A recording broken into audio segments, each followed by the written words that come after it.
Pour tous les se dit au Spiti, dans le nord de l'Inde. Cette vidéo est la suite d'une découverte de la ville de Casa.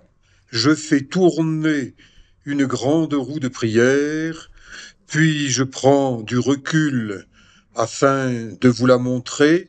Elle a une petite clochette au-dessus, et Casa pourrait être surnommée la ville des chiens de rue. Il y en a partout.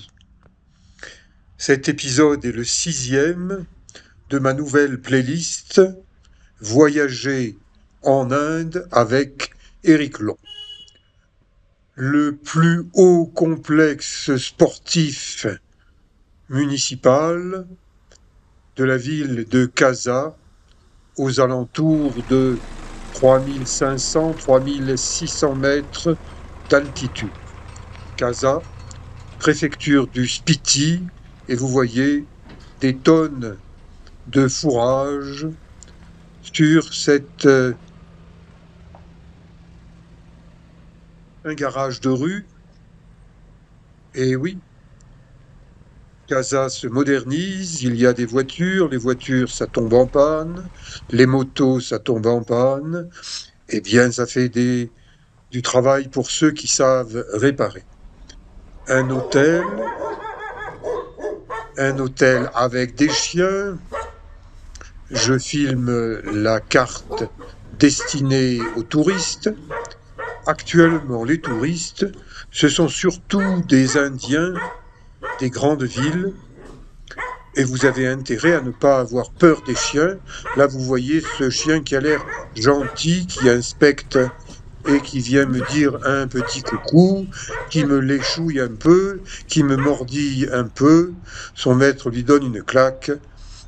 Un chorten, c'est-à-dire un édifice religieux, à nouveau des roues de prière qu'il convient de faire tourner de la droite vers la gauche, des pierres sculptées avec des prières, on les appelle des manets. Là, eh bien, le modernisme, un pylône électrique, des chortens, il y en a 8, à leur base des roues de prière. Eh bien, les bouddhistes tibétains font tourner ces roues de prière. À l'intérieur de ces cylindres métalliques, il y a des prières écrites, et donc en faisant tourner ces roues de prière, on diffuse les prières, et en même temps, eh bien, on en émet verbalement ou mentalement. Les bouddhistes cherchent à bien faire pour eux-mêmes et pour les autres. Le maire de Saint-Mandrier, qui ne pense pratiquement qu'à lui et à sa réélection, ferait bien de venir faire un tour à Spiti, au Spiti, pour apprendre à penser aux autres avant de penser à son gros ventre. Voyez, un pylône électrique, ancienne formule.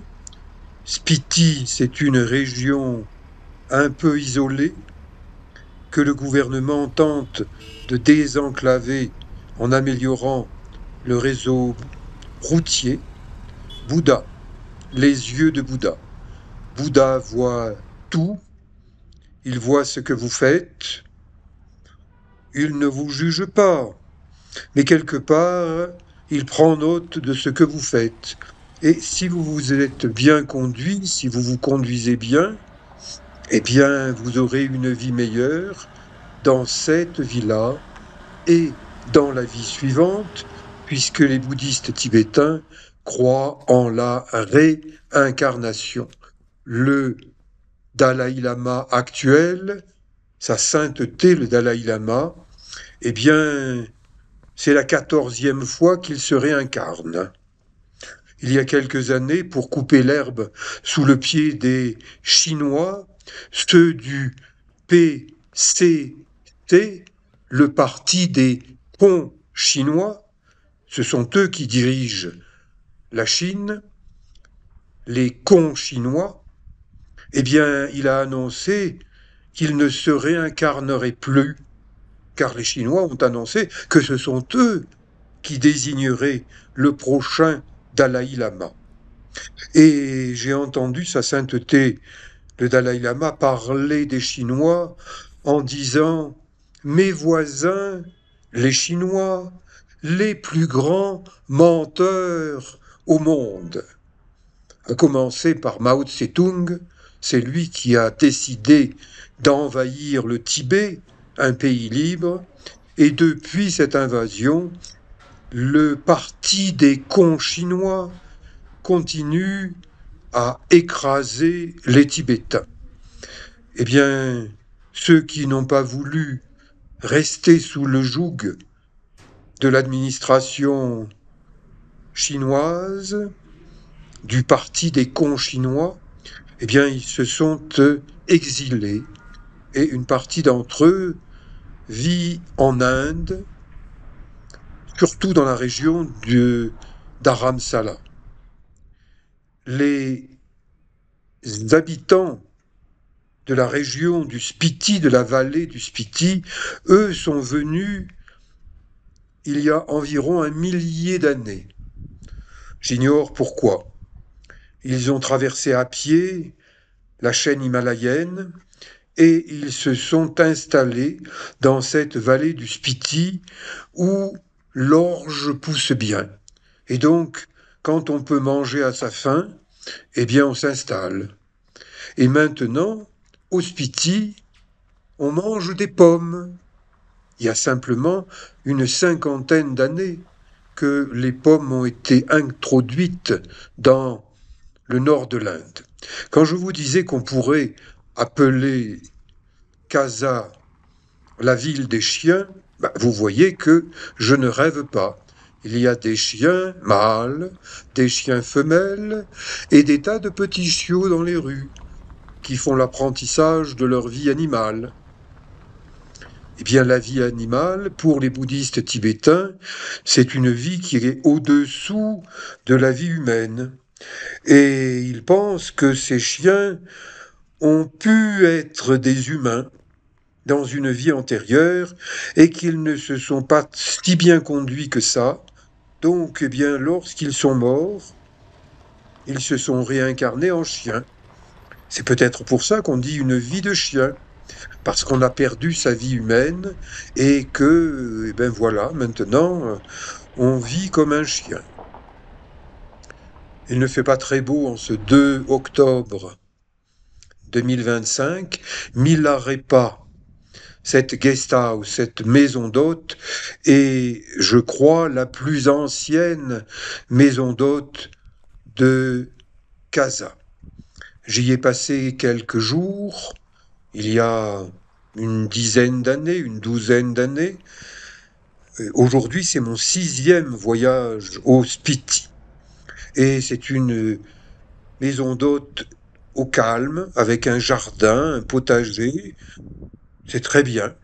Là, elle commence à être écrasée par un voisin qui crée un bâtiment très imposant.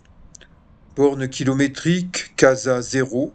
Vous entrez dans Casa, au niveau de la route, quand vous arrivez de Manali, comme je l'ai fait, et on traverse un petit pont. Jadis, très peu de circulation. Aujourd'hui, beaucoup plus de circulation, de trafic. Bon, il est recommandé de rouler en 4x4 parce que de temps en temps, on danse sur la route tellement il y a des creux et des bosses. En ville, on voit des piles de bois. Il n'y a pratiquement pas d'arbres à Spiti, dans le Spiti. Le bois est précieux, on l'achète, on l'utilise pour le chauffage dans les longs mois d'hiver. La température moyenne en hiver à Casa est de moins 20 degrés. Donc, il n'y a plus aucune circulation d'eau.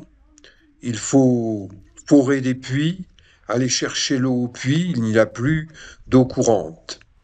Là, eh bien, des tas de meules, de fourrages qui servent à nourrir le bétail pendant ce long hiver. Les ruelles de Casa sont en terre battue. Au centre, un petite, comment dit-on, zone d'écoulement des eaux. Je vous invite à me suivre.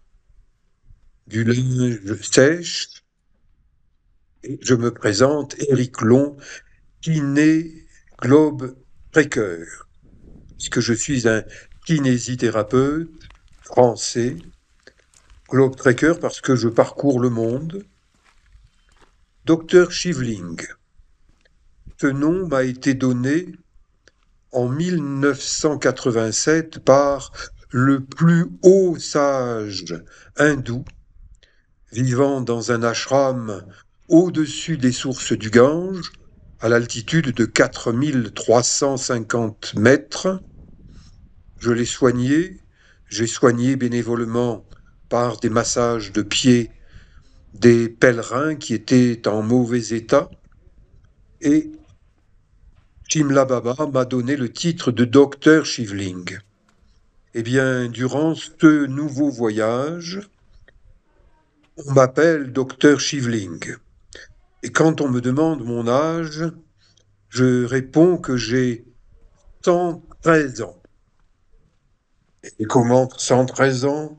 Vous les faites pas? Eh bien, j'ai 75 ans français en tant que Éric Long, et j'additionne mes 38 ans indiens de docteur Shivling. Donc 75 plus 38 égale 113 ans.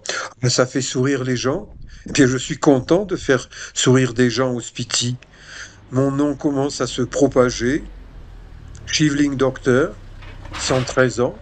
Il court toujours les montagnes, il marche toujours, et il nous parle, et il sourit. Bon, ben c'est comme ça que on crée une légende. Je continue à me promener. Écosphère. Il y a bien des années que ici on peut prendre un café, des gâteaux, fait maison, et qu'on peut recharger ces bouteilles d'eau plutôt que d'acheter des bouteilles plastiques et les jeter. Eh bien, on vient avec une gourde, on la remplit, c'est écologique. Voilà des gens qui font bien. Une figure de Bouddha, elle est apaisante, et à côté, il y a un masque qui fait peur. Eh bien, beaucoup de masques bouddhistes tibétains sont destinés à faire peur aux mauvais esprits. Par exemple, si je fais une comparaison avec la France, je considère que le maire de Saint-Mandrier est un mauvais esprit, est un individu fainéant qui ne fait pas correctement son travail de maire. Bon, ça lui plaît pas que je dise ça, il m'a attaqué en justice. Eh bien, je verrai ce que la justice des hommes dira. Mais au-dessus de la justice des hommes, il y en a peut-être une autre, auquel le maire ne croit pas. On mange beaucoup de chips. Ce ne sont pas les locaux qui achètent les chips, ce sont les touristes indiens. Ils se gavent de chips. Ils n'ont pas l'air très sportifs. Ils me font penser à un individu varrois dont le ventre déborde. Et si vous voulez acheter du local, ben voilà, vous êtes au bon endroit. Vaasa, chef-lieu du Spiti. Le Spiti, une vallée d'environ 100 km de long, qui porte le nom de la rivière la plus importante qui traverse cette région montagneuse, avec des villages habités jusqu'à plus de 4000 mètres. Dans la bakery, boulangerie, pâtisserie, des photos de moi datant d'il y a une bonne douzaine d'années. J'ai fait du ski sur les pierres au Spiti, j'ai fait du ski de fond au sommet d'une montagne, le mont Canamo, 5974 mètres. Je l'ai gravi 4 fois. Et quand je fais des efforts, eh bien, je m'offre un petit gâteau, 2 petits gâteaux. Et j'apprécie, même si ce genre de pâtisserie, en France, je n'en consomme jamais. Mais il faut bien que je survive avec la nourriture du coin.